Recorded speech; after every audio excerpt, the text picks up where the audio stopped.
Promises made, not meant to be broken. And I'm afraid the hurt is here to stay. Okay, I'm done fucking around.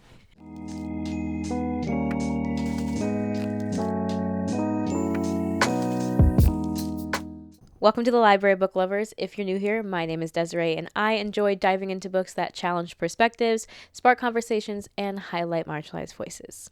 As you can see by the title, today I'm going to talk about why I am no longer, at least in this point in time, star rating books. I can already see some of y'all rolling your eyes like, what is this take? Who gives a fuck? To that I have to say, it's why I'm choosing to no longer rate books. You can continue doing what you want, but this is what I'm doing. So if you know anything about reading, you know that star ratings are one of the top ways to share an opinion about a book. And that's what the purpose of star ratings are. It's supposed to set an expectation for the reader. This allows for readers to be informed. They can decide, do I want to take the time to read this book, or should I not waste my time reading this book? Personally, I don't think any reading is a waste of time because you can get something out of it regardless if it's good or bad. But that's just my opinion. That's my opinion! I love that meme. But yeah, I'm sure you've seen when books are being promoted, they not only blurb from maybe like a well-known author, they also say like, 5-star read all around or solid 3 stars. I don't know if I've ever seen that in a blurb, but you see on Goodreads like the top rated books of 2025, or Storygraph has sections like that as well.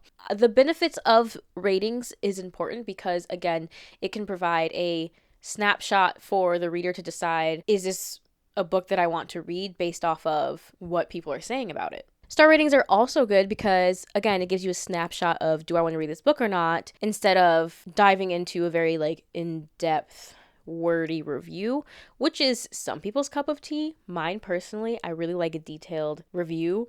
Unless you can give me all of your thoughts and feelings in, a couple sentences. There are some people that do that very well, and I appreciate those kinds of reviews.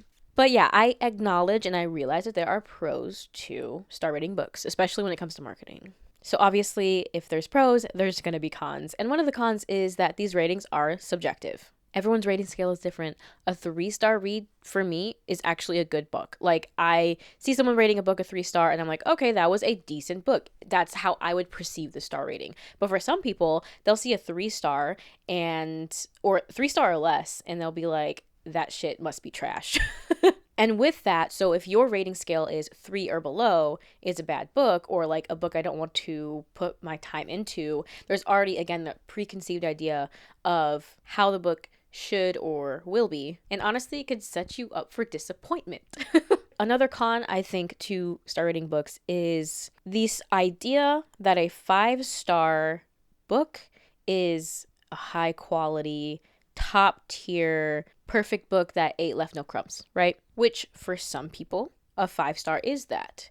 But a 5-star does not equal quality. And that's okay. Again, everyone's rating scale is different. But when people see a 5-star, and this is just from me observing being within the bookish space, a lot of people see a 5-star and will think that it is a good book all around, as opposed to maybe just someone rated it a 5-star just because it made them feel good.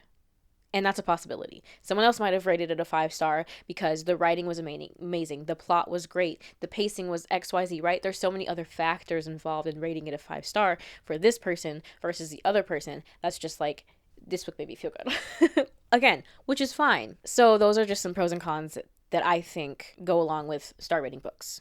And I also understand that not everyone looks at a book's rating, star rating, as face value, that encompasses the book entirely. But yeah, we're still humans and we have free will and we can decide if we want to read the book or not. Hell, some people look at a 1-star review as a challenge. Okay, majority of people say this is a one or 2 stars. I'm going to read it and prove everyone wrong, or see what the hype is, or lack thereof. I can't talk about star ratings without acknowledging how star ratings has hurt authors in the past and continues to when used inappropriately. I'm sure we've all heard of the term review bombing.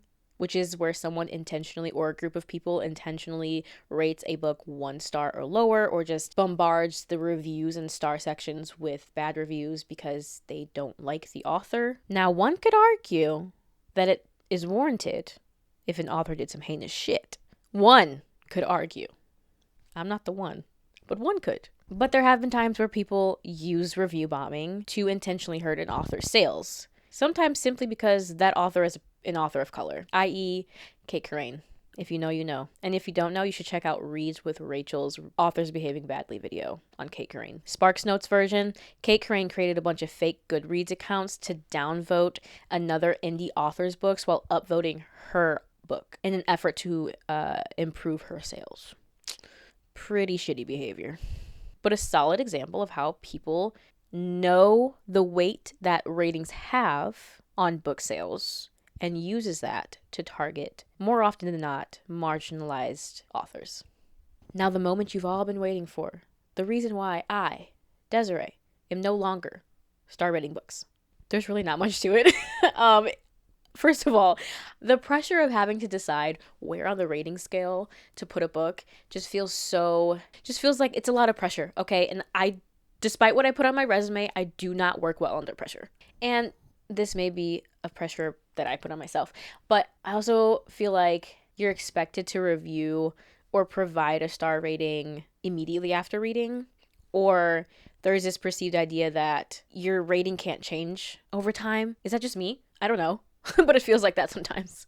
And because of that, I feel like when you're star rating a book, it just puts like a definitive like stamp forever on the book, and like you can't change your mind. Again, maybe just me, but regardless, I don't want to spend a lot of time trying to figure out, okay, is this a 3-star book? Is it a 4-star book? Like the criteria, breaking it down, whatever. Instead, I'd like to focus more on processing my thoughts, my reactions to it, writing things down during, after I'm reading, giving myself time to soak in the content that I just consumed and hopefully enjoyed. Luckily, doing this anti-brain rot challenge so far has helped me in slowing down and being with the books that I'm reading. In a world where our attention spans are increasingly shrinking and we are constantly being delivered news and information in bite-sized, easy-to-digest forms, I want to try and reverse what has been done to my brain.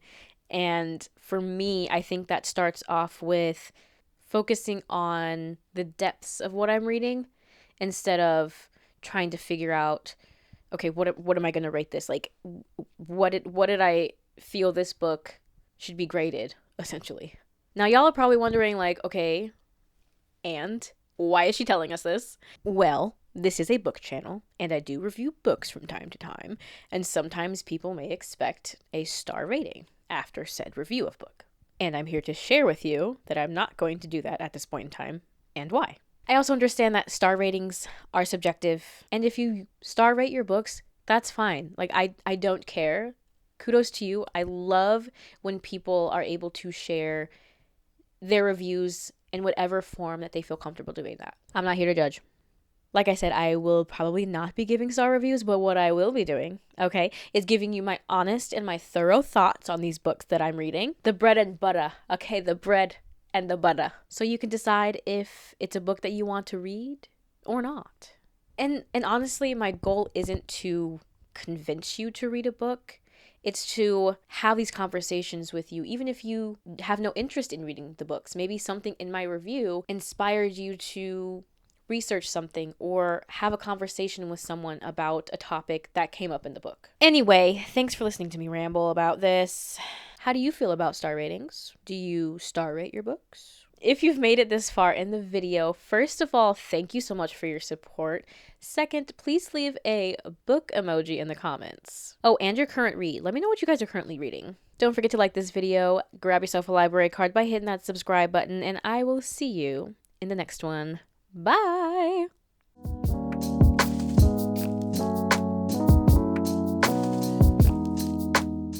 If you've made it this far in the book, first... not the book, the video. Don't forget to like this video. Oh, wait, my God. Why am I yelling at you? Jesus Christ. Calm down. They're right there. No need to yell. We're all friends here. Don't forget to like this video. Grab yourself a library card by hitting that subscribe button. And I will see you in the next one. Bye.